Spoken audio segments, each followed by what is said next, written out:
For some people who would say, oh, if I don't drink water, then I would not pass urine. That is a big lie. You drink water or not, your kidney is still working. Your kidney is still producing urine, which will go into the bladder. So for some people that would say, I don't want to go back and forth to the toilet, so I will reduce the amount of fluid I drink, or I would not drink at all.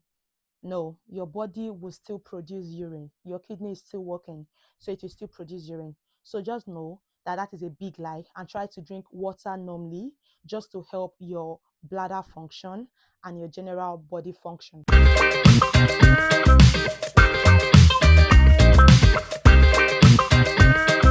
Hi everyone, welcome again to another episode of Unfiltered Truth. Yeah, welcome. I'm really excited about today's topic.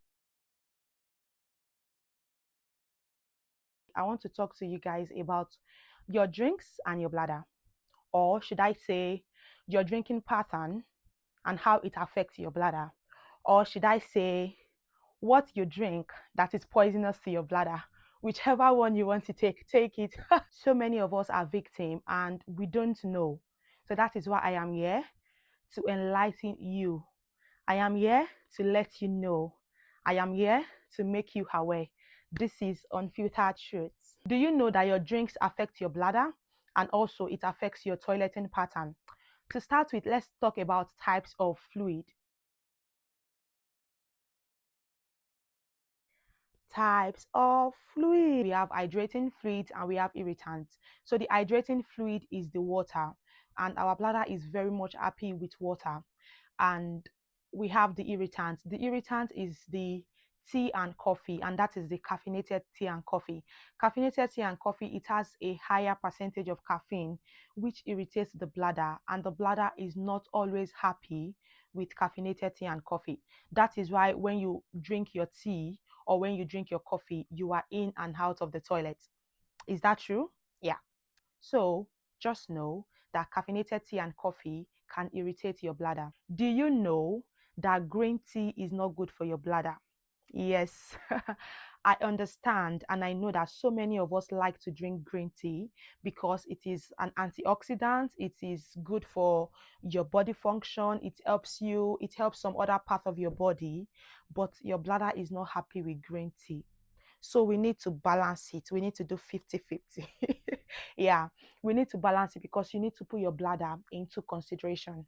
You should not just overlook your bladder and say, oh, my bladder, nah. No, don't do that. Don't overlook your bladder. You need to put your bladder into consideration by doing 50-50. So now that you are aware that green tea affects the bladder, it does, because I would say green tea has even the highest composition of caffeine. Yeah, it has the highest percentage of caffeine. And as we know, caffeine affects the bladder. It irritates the bladder. It makes the bladder stingy. It gives you that urgency to go to the toilet. It gives you symptoms like frequency. You are back and forth to the toilet. So green tea affects the bladder. Another thing I've not mentioned is fruit juice. Oh yes, fruit juice. Some fruit juice affects the bladder. The likes of orange juice, apple juice, pineapple juice. And why does this juice affect the bladder? It does affect the bladder due to the level of acidity. Yeah, you all know that orange juice is quite acidic. Yeah, that is what affect the bladder. The level of acidity in this juice affect the bladder. You can have your orange juice, you can have your pineapple juice, you can have your um apple juice, but you need to make it very diluted. Diluted in the sense that it's going to look like your squash. It's going to look like your cordial drink. You are just putting the juice in the water just for the taste. Yeah. Another irritant that can irritate your bladder is the carbonated drinks. Carbonated drinks in the likes of Coke Zero, Diet Coke, Coca-Cola, um, Dr. Pepper or Pepper something. We have a lot of drinks, a whole lot of drinks fall under this carbonated drink, and we some people know it as fizzy drinks, or we also call carbonated drinks fizzy drink.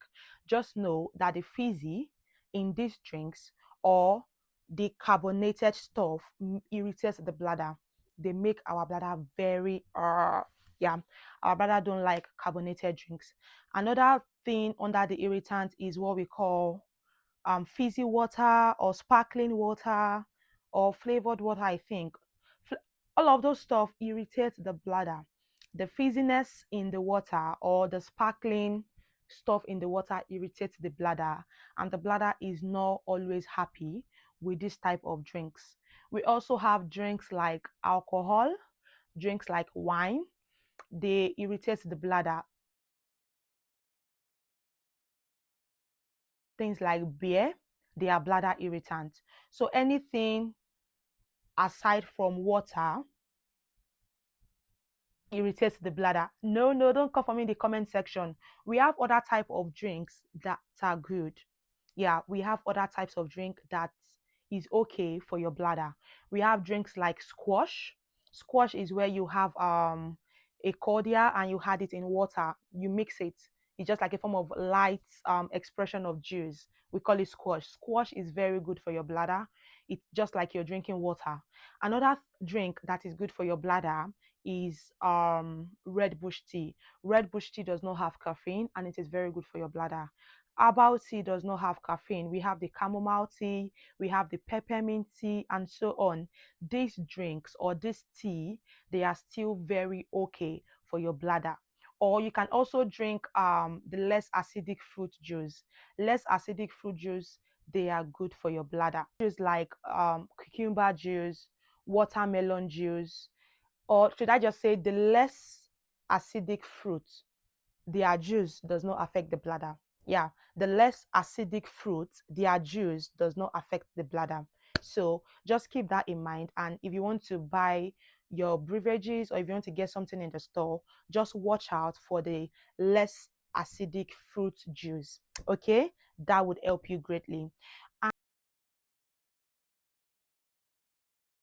fluid composition, for those of us that like drinking smoothie, yeah, for those of us that like drinking blended juice, fluid composition also matter. And for the smoothie people, take this, because smoothie is very good. It's good for your bladder and also it is good for your bowel. Another thing I'd like to talk about under fluid composition is, do you know that some of your fluids that contain high level of sugar or high level of salt affect the bladder?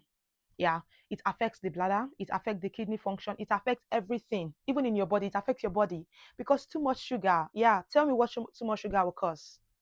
Tell me in the comment section, what will too much sugar cause in your body? That is diabetes. And if you're diabetic, you'll be in and out of the toilet. It gives you polyuria. It makes you want to go to the toilet all the time. It causes frequent urination. It causes all of your bladder symptoms. So too much sugar in your drinks is not good. Too much salt is not good. Too much salt, it has diuretic effect, so it's not good. It makes you go to the toilet back and forth. Fluid composition matters in the sense that too much salt or too much sugar in your drinks is not good. But if you have drinks like smoothie or blended fruit, that is very good because the fiber in these drinks helps your bowel. It also helps your general body. Yeah. Another thing I'd like to say is the volume of your drink and the timing of your drink matter a lot. So I think I've mentioned it in my previous video that you need to drink up to 2 liters of fluids in a day.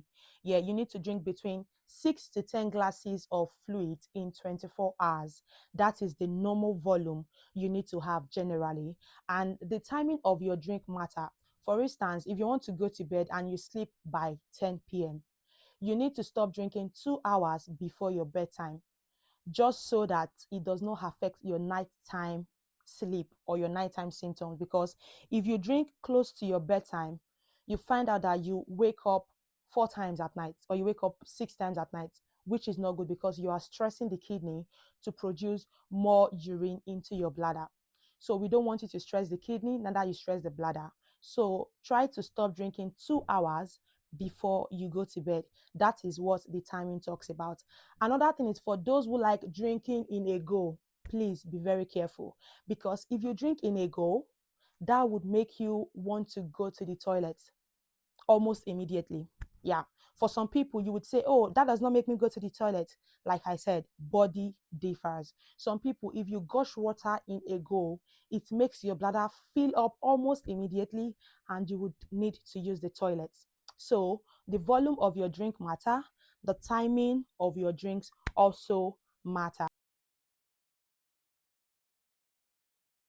Talking about the physiological effects of drinks, like I said earlier, drinks have diuretic effects, where if you drink some type of fluids or if you drink the irritant drinks, it makes you want to need the toilet almost immediately.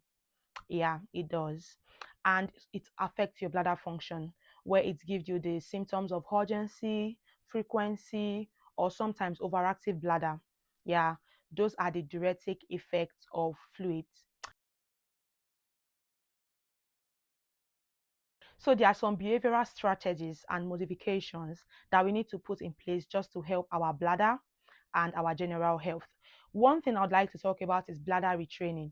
Retraining your bladder is a very good thing. I think I've mentioned in my previous video that you need to go to the toilet between 3 to 4 hours interval. That is you retraining your bladder. Retraining your bladder can also mean you don't want to respond to the frequent signals your bladder is giving to you, because some people might have overactive bladder and the bladder is just giving them signal, you need the toilet, you need the toilet, you need the toilet. But by you retraining your bladder, you are ignoring the signal, you are not thinking or focusing on your bladder, you are trying to do other things just to take your mind off the bladder. That would help. Bladder retraining is one of the behavioral modification we need to put in place for our bladder function. Another thing is we need to monitor. So are you the type of person where you just don't keep note of, or you don't just keep track of what happened? No, you need to keep track. Try to monitor. Oh, how many times did I use the toilet today? How many times have I gone to the toilet today? Am I going too much? Am I going too less? So once you monitor your bladder function, or once you monitor the number of times you go to the toilet, that would help you to know if something is going south. Another thing is your fluid modification. You need to modify your fluid intake. You need to cut down on the bladder irritant drinks. You need to drink more fluids that is healthy for your bladder. Drink more hydrating fluids, okay? And try to drink up to 2 liters in a day. That would help your general bladder function. So looking at it, these behavioral strategies and modification would help your general health. It will help your kidney function. It will help your bladder function. It will help everything generally in your body. So try to drink enough, try to retrain your bladder, and try to monitor your bladder function from now henceforth.